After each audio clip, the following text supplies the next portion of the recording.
Welcome to the Retirement Evolved podcast with certified financial fiduciary Adam Bruno. Here we go, and we're ready. And Lauren just informed me that she's been ready, so she's ready to go today. Born ready. Born ready. Okay, no, it's the other way, right? Born free. Okay. Anyway, this is the Retirement Evolved podcast with Adam and Lauren, and of course, special guest today, Martha. And Martha joined us last week because Lauren was out. And I think was 2 weeks ago, but that's okay. 2 weeks? Yeah. Where were you? Were you in like Italy or something? I was feeling ill. Oh, okay. I thought you went on vacation. No. Oh, yeah. No time for vacations. No time. All right. So the Retirement Evolved podcast, let's get it rolling. Lauren, what do you want to talk about first? You know, this week I'd like to talk about some of our favorite restaurants to go to in Southwest Florida. I think, you know, it's kind of cool that we can talk about things that are local here in Fort Myers, Cape Coral, Estero, you know, where all of our families reside. First restaurant I'd like to talk about would be Fancy's. They are a Southern cafe. They're right off of Daniels Parkway and Fiddlesticks. They have a really, really great chicken and waffles, and it is huge. I love them chicken and waffles. It is huge. They do a great job. Do you put the syrup on the chicken too? Oh my gosh, it's just so good. Just drape it in the syrup. So good. Yeah. Their crab cakes. They have so many good things over there. Their country fried steak. The portions are enormous, but it is one of my favorites. Yeah, I've heard they're like as big as my head or something, which is pretty hard to do. What about Max, though? We always got to send a shout out to Billy Mac. I love him. I love it over there. Honestly, it's been my go-to lately. But I also do really enjoy the Cheesecake Factory, and we got a new one of those, didn't we? We did in Coconut Point. Chicken Bellagio, baby. That's my favorite. I love it. Man, there's also a new place that just opened over in Estero, Fort Myers area, right off of Treeline Boulevard. It is the Backyard Social. This place is pretty cool. It's got a great concept. It's food trucks, great bar, bowling alley, a lot of outdoor seating, outdoor games, and bowling alley outside? It's inside. Oh, okay. So it's covered, but it's like a pavilion almost. It's open air. All right. But it was really great. I really enjoyed it there. Amber and I went a couple weekends ago, and we had a fantastic time. And if you like seafood, I got to say, Deep Lagoon has been one of my go-tos as well over on McGregor. Oh, the lobster thermidor over the I think they do like a hogfish. They've got a really great ahi tuna like bowl that they do there. It's kind of like seared a little bit, but the sauce and the mixture, I love it. Why do you always want to do this right before lunch? Because now I'm getting hungry. I'm sorry. It's all right. It's all right. All right. So those are a few of our favorite restaurants. Martha, you have any little places you guys go with the kids? Kid friendly? We have a sweet tooth, of course. And so we love going to local ice cream places. One of our favorites is Love Boat. I mean, if you haven't been to this classic, it is the best. One of their new flavors that they have is like a chocolate covered pretzel with caramel. Ooh. Oh, it's so good. So Bring it good. on. I love it. And then we also love Jeremiah's. They have some pretty good like Italian ice cream. Ooh. So they have like a little bit of like, I don't know, it's like a crushed ice flavored. And then they have like the white ice cream between. Ooh, yeah. So do your kids eat anything except ice cream? I mean, you're not just feeding them ice cream, right? Of course, that's all we feed them. Lily how they is, survive. I love Lily, but she doesn't seem like she's on a sugar high all the time. Oh, no. So what about regular food? You got a regular food spot that you like besides the ice cream? You know what? We love the House of Omelets. My kids I love it there. Love it there. Should have given a shout out to that. That's Endless a good spot. mimosas. I'll tell you that right now. Okay. Well, in case you didn't know, Lauren has a little bit of a drinking problem, but not much anymore. I just like to enjoy life, okay? All right. What else we got today, Lauren? We are Evolution Retirement Services, your first and last defense in retirement. Give us a call, 239-771-8696. Subscribe to taxfreefortmyers.com. Download a copy of Adam's book, They Lied, The Real Cost of Your Retirement, and subscribe to our podcast. Follow us. We also have a Facebook, LinkedIn, and Instagram, all great resources for you in retirement. Adam, you want to talk about the upcoming workshops we have? Yeah, I think next Tuesday, which is, what's the date on that? It's the 26th. 26th, we've got a workshop at the Broadway Palm. As I understand it, that's completely full, but if you want to jump on the wait list, you're more than welcome to. And then, of course, when you jump on the wait list, you're the first people we call when we have another event. Perfect. We also have on the 8th and 9th of April at 11 o'clock at the Residence Inn Gulf Coast Town Center. That's located behind the LA Fitness. It's a tax system retirement workshop. And then, I just wanted to point out, in June, it'll be June 12th at 11:30 at the Hilton Garden in Fort Myers. We have our very own guest speaker, Martha Wilson, and she will be talking about some of the topics that we'll be talking about today. So that'll be fantastic. I hope so, because, banking usually puts me to sleep, but Martha's got a unique spin on it since she's been behind the curtain and can kind of share a lot of the things that happen in the banking world, unless you signed like an NDA before you left. You didn't do that, did you? No. I was Okay. going to say this conversation about banking is going to be totally different. It's not going to be rates are this and this is what's happening. It's actually going to be practical banking tips and how to optimize your banking, not only for every day, but in your retirement as well. Right. Wonderful. And I think that's important to remember. I think a lot of times we just take banking for granted. It's just so important to be informed about it, especially when you have successful families like we have here, guys. I mean, you got to be able to, answer those tough questions and talk about fees and all that fun stuff, because that's what most families like to hear about. So what else is going on, Lauren? Since we're starting this off with the banking, kind of a 101 on banking, I've always had this question: what exactly does a banker do? Like, what can they do for me? That is such a great question. I don't think a lot of people know what bankers do. So to start off, I know a lot of people are like, I'm just going to see a banker to open an account, but that's not really only the only thing we do. We can actually give you credit advice, how to improve your credit, how to budget, how to pay your bills efficiently and avoid scams, how to utilize your online banking to make it not only a tool to make sure that no one is taking your money, but also just making sure everything is just simplified. So who wants to write a check to pay a bill nowadays? I mean, who wants to do that? So scams, that Yes. sounds a little more exciting. What are some of the most recent scams that everybody's kind of fallen victim to that you've seen, Martha, especially, in your experience with banking? What are some of those scams? So a lot of them are, hey, I just won an inheritance settlement and I'm getting this check of like $1 million and it's coming in like with a check to me in a few days. And those are like one of the biggest ones. Romance scams are another one. I can't tell you how many people are targeted for these. What I mean by that is online dating is so popular now. I mean, people just go out and they chat for like a while, and then they'll see someone and they'll be like, hey, this gentleman is from the military and he's from a different country and we've been chatting for a few months now. Mm-hmm. Probably Nigeria, right? That's where a lot of the scams come out of, is And Nigeria. There's just a lot of stories, and unfortunately a lot of them know they're somehow targeting people who have been just recently experienced a loss with their significant other. Yeah. And so People are lonely in general in retirement, especially if they already have had that loss. And let's talk about, a 68, 70-year-old guy that's been married 40, 50 years, it's not exactly like they're fresh on the dating scene. So this can kind of capture them. Yeah, and and I read something the other day that online dating is now the most popular way to meet somebody. So I can just see, that the scams and the things. And that's how I met my wife. She doesn't like me to tell that story, but honey, I'm sorry. I'm going to share it. We met on Tinder. And the great thing about Tinder, though, was that it showed all your mutual connections. So it really made everybody feel a little bit more comfortable, especially me, because, dating has not been kind to me. The kids made me join Tinder, and I was just like, oh, okay, I'll try it. But when I met Kelly, it was actually like perfect, because we knew a lot of the same people, had a lot of the same interests because we knew those people. So it was almost like being introduced by a friend.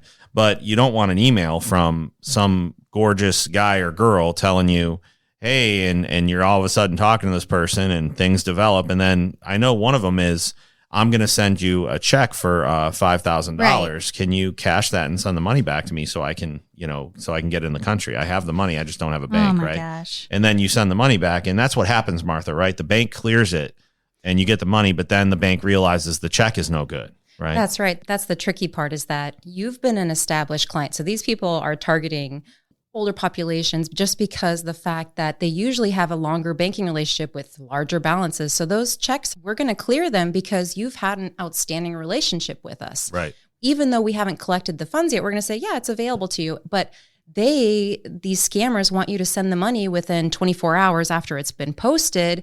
Well, then you send the money out and next day, all the money is out. Right. And what about like fake? I've seen fake bank websites, or like fake, And text messages from your bank, supposedly. Text messages. Yeah. And, and Martha, I've seen them with these member FDIC.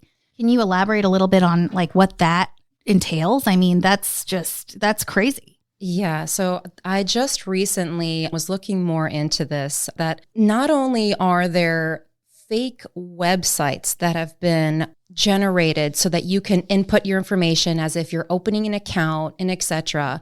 And then all of a sudden they try and take money out of your account because you're giving them information, not only your personal information so that you can get identity theft, but also you're putting in your banking information to Right. transfer money over because Right. they've shown you this attractive rate. And you're basically zapping them all that information when you Yeah. answer the text. So they have it all. You know? Well, this is actually going, imagine if you have like a Chase website. And so this is another thing I remember when I was in banking. Never ever type in Chase on Google and then click the first link. Right. You always want to type in www.chase.com because that first website could be a phishing website. Right. You never know. It could look exactly like it, but it's not really it. And all they're doing is collecting information from there.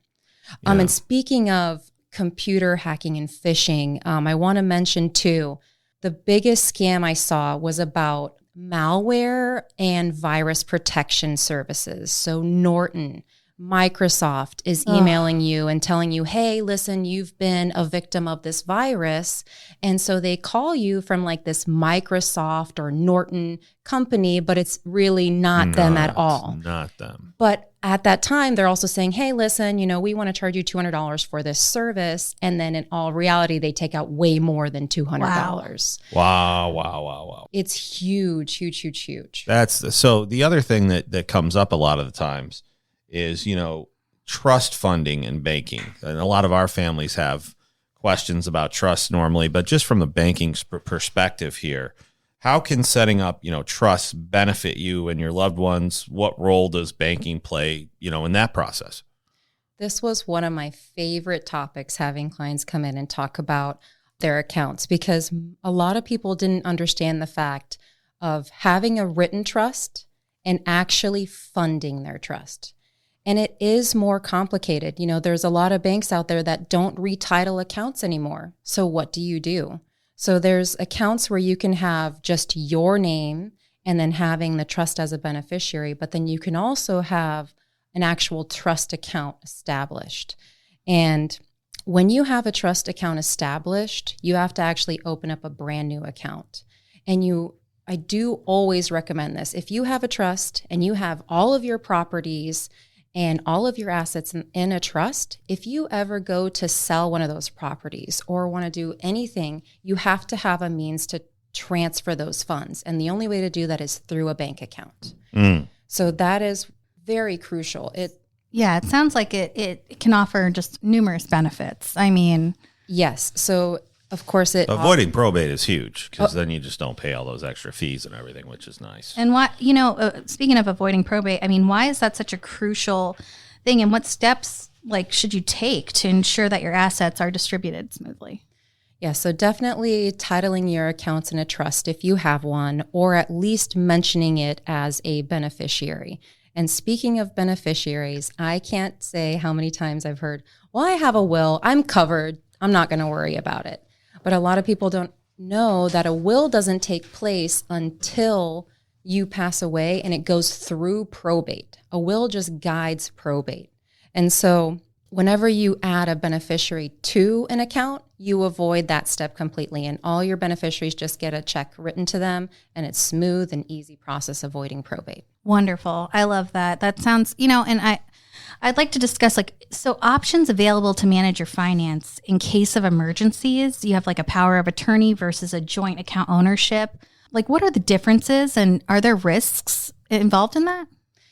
Yes. So a lot of families might choose to have a son or daughter just added to their account as a joint owner, or they might say signer, but there really isn't a signer anymore. Most bank accounts have joint ownership. And what that means, when you add that daughter or son to your account, if they ever get a divorce, or if they are ever sued or anything legal, or creditors even chasing them, you have to know that that whole account isn't even split 50-50. It's actually by entirety. So meaning if they ever have a creditor chasing after them for 10,000 and you have 10,000 in your joint account, that can actually be taken from there. Oh my gosh.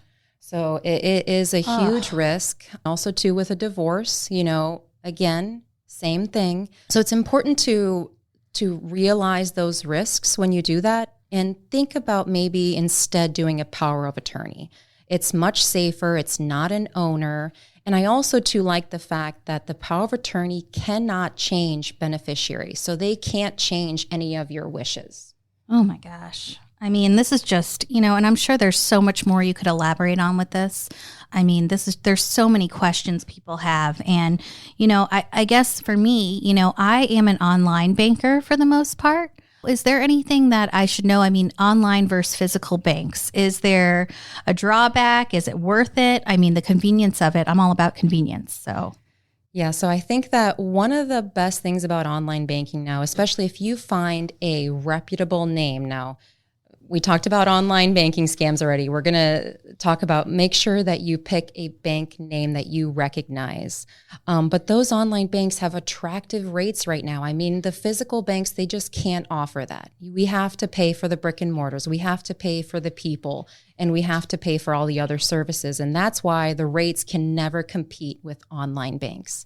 And most of them have very good liquidity, meaning you could transfer funds within a day or two and have access to them. So I say, if you're okay with giving up that physical location to earn a little bit more, I would do it. Well, that's good. Yeah, that's amazing. I and like I said, the convenience for me is, I'm a drive-through girl. I go through the drive-through. I use the ATM. If I have to talk to a teller, I do.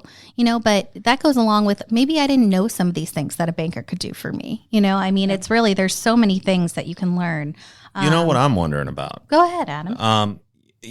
When we set up our business accounts, and even when you set up personal accounts, it seems like there's so many different types of accounts, right? And That's right. I mean, in my mind, how much of that is a scam just to charge you more money, right? Like, how much does those accounts actually benefit you? That's a big question. I don't know if you have the ability to answer all of that, but it just seems to me like, why do I need to pay the bank for this and I'm not even using it? That's kind of where I'm at with that. Yeah, and that's a great question. So let's dive into like private client or premier accounts. They will be beneficial for those clients that are traveling abroad, that use wire transfers, that they use all of those banking services that a normal person doesn't use. So the actual amount of clients that probably could benefit from that kind of premier account that has high balances that are required in there, which by the way, when you have those high balances in this bank, of course, you're going to earn like 0.02, 0.05. Drives me crazy. So you're going to, unless you use their other services like their investment services and et cetera, and utilize all that. But most of the clients don't. Most of the clients only use a portion of it, and they have to have these high balances and aren't using all of the services. So is it worth it? Only if you are one of those people that sends a wire 5 times a month and pays $25. Well, instead of doing that, yes, keep the higher balance and save yourself, $100 a month. Who sends a wire anymore? And a lot of people. Do they really? Oh yeah, a lot of definitely. And Martha, you mentioned investments and working with a bank that does your investments. Could you? Maybe Adam, you can elaborate on this, but I think that people go into a bank and it's right there. They have this person that has their an advisor per se. Is there any drawback to working with a bank for your investments? I think the drawback is that the bank is going to answer to shareholders no matter what. So they're going to recommend things that the shareholders say to recommend. And one of the big things you see with banks is they have a limited access to other things that you might need. You might need some sort of an insurance product. And of course, the bank has their kickbacks from certain companies that they use most of the time, and they don't always have all of the options. Plus, with a bank, there's a lot of turnover. Martha can back me up on this. Oh, of course. The advisor, air quotes, might stay the same, but the relationships that you build to get to the advisor, they end up changing a lot. So, and I would argue that it's almost like the telephone game. You're talking about your life and your story with somebody, and then they're all of a sudden passing you off to another advisor. Then you have to actually talk to that advisor about what you just talked to somebody that you might have had a real connection with, but they're not the ones that are going to manage your money or help you with your money. They're the ones that are going to tell you, well, you really need to talk to Paul or Susie. And, well, I just talked to you and I shared my whole life story with you. In my mind, it's not a very personalized experience with a bank. And, the other thing about that is in order for them to talk to you or even call you, you would have had to have a big balance in your account. And it's almost a catch-22, right? You mentioned you have all this money in your accounts and you're earning 0.5%. So it's almost like forcing you to talk to somebody else. And it's all a trap, right? That's why they don't give you the bigger interest rate. They tell you, okay, if you want more, you've got to go talk to a private wealth person. And that to me is just, why am I not receiving that level of service if I didn't have hundreds of $1,000s in my bank? And I think the secret's out with that, with a lot of the clients that we see. And the other thing about the investment world on their side of the ball, yeah, it's more limited. And they actually are going inside of that account. And that account, I saw one the other day with a 400% turnover rate. That means they were basically like changing things on a weekly basis. Wow. And we all know that stability and actually staying with something is going to be better in the long term. But why do they do that? Because they're generating more fees when they do that. Sure. So I think those are the things that I've seen. Martha, maybe you can elaborate on that a little bit more. Yeah, I can't really comment on as far as like the investments and et cetera, because I wasn't too involved in that. But I will say one thing that was a drawback that I noticed is the fact that when you go to your financial advisor, you can't talk about taxes. You can't really talk about estate planning. There's no real team. We always would have to refer out for that. And when it came to legal questions or came to tax questions, you would get an answer of, sorry, you have to talk to your CPA. Sorry, you have to talk to your lawyer. And we're just limited on what we can say just because of the corporate world. People can make mistakes, so they don't want anyone to sue the bank. I mean, of course. Man, and I also wonder, since Adam was saying, if there is a certain amount in your account, so you have these people calling you, there's a lot of different types of bank accounts. And, you've got private client, premier, standard. I guess I'm asking, for those clients that do have that amount of money, are they titled as a private client? Are they a premier? Are they a standard? How does that work exactly? Yeah, so we touched on this just a little bit, but what I want to mention, yes, you'll have this great status. And so that does what Adam Everybody said. loves status. That's right. You're going to have this status, this, like we always used to call it on the banker side, this VIP status. So meaning, yes, you're going to get that extra level of service. You're going to get priority service and et cetera. But again, just remember that it comes at a cost of, the interest rates just can't pay the same as like an online bank. Right. Wow. You know what I wanted to ask you about that? We see so many families that come in, and we're not opposed to finding them the best rates for their cash that they're keeping, in their own bank accounts. And we encourage that. We encourage every family to keep a certain amount of cash that helps them, sleep at night. We call it your sleep at night cash, because some families just love having a certain amount, right? And whether it's 50,000, 100,000, I've seen it even be 500,000. But, when we find them the rates, what we're noticing is a lot of the online banks are the ones that have the highest interest rates, and probably because they're cutting out the fees of running, a brick and mortar branch. But I know that a lot of families have a concern with banking online versus going to the building and doing it. I mean, what are your thoughts on that?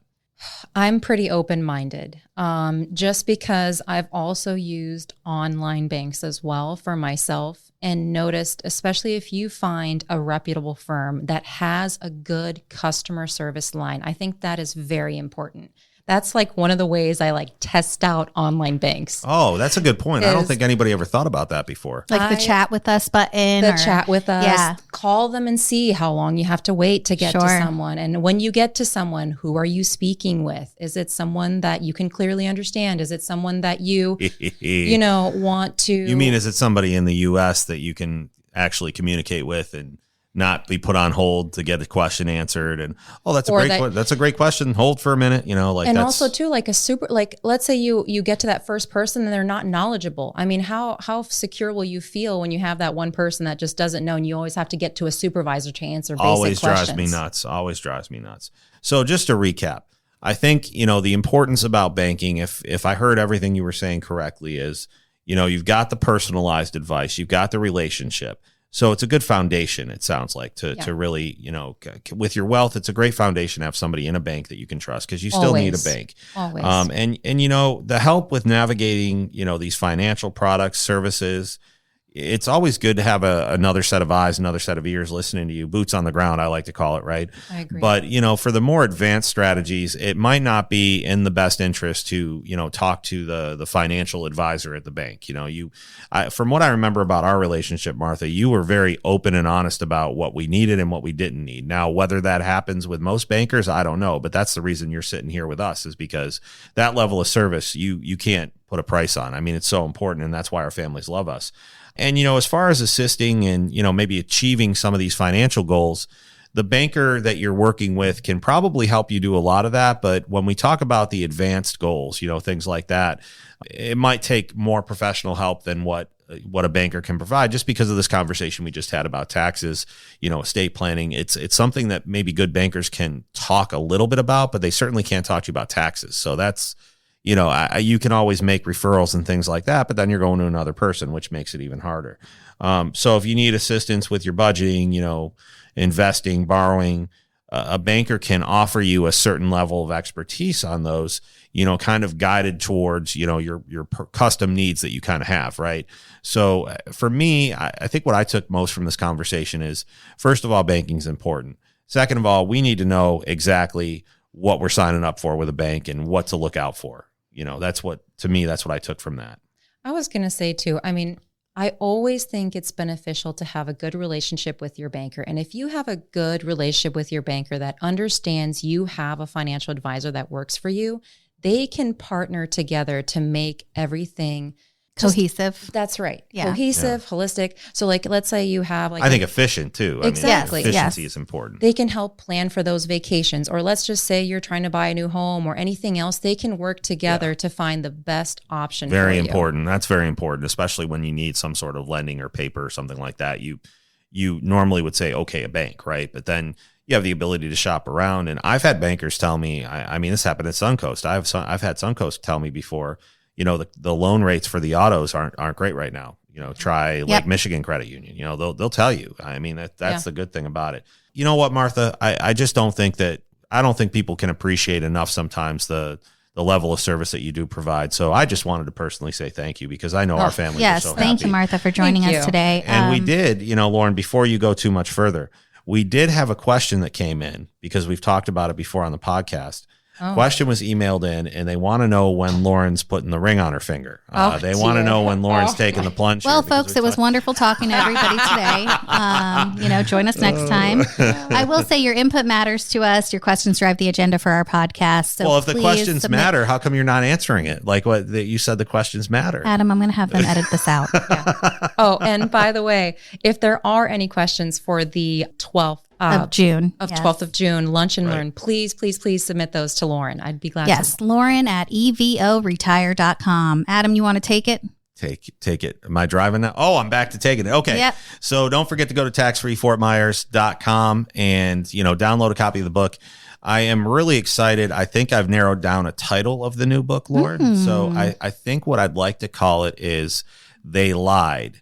Retirement isn't about performance. It's about the goals. Or it's not about performance. It's about the goals. And we leave retirement out of it. So you helped me with the outline the other day, which was amazing. I appreciate that. Then she dropped it behind my desk and we had to print out another one, but it worked out well in the end. So I do appreciate that. We appreciate all of you. We have a lot of fun on this podcast, and that's important, because the goal is to not put you to sleep, but hopefully every podcast we do, you're learning something new, something that you didn't know before. And you can always go to evolutionretirementservices.com.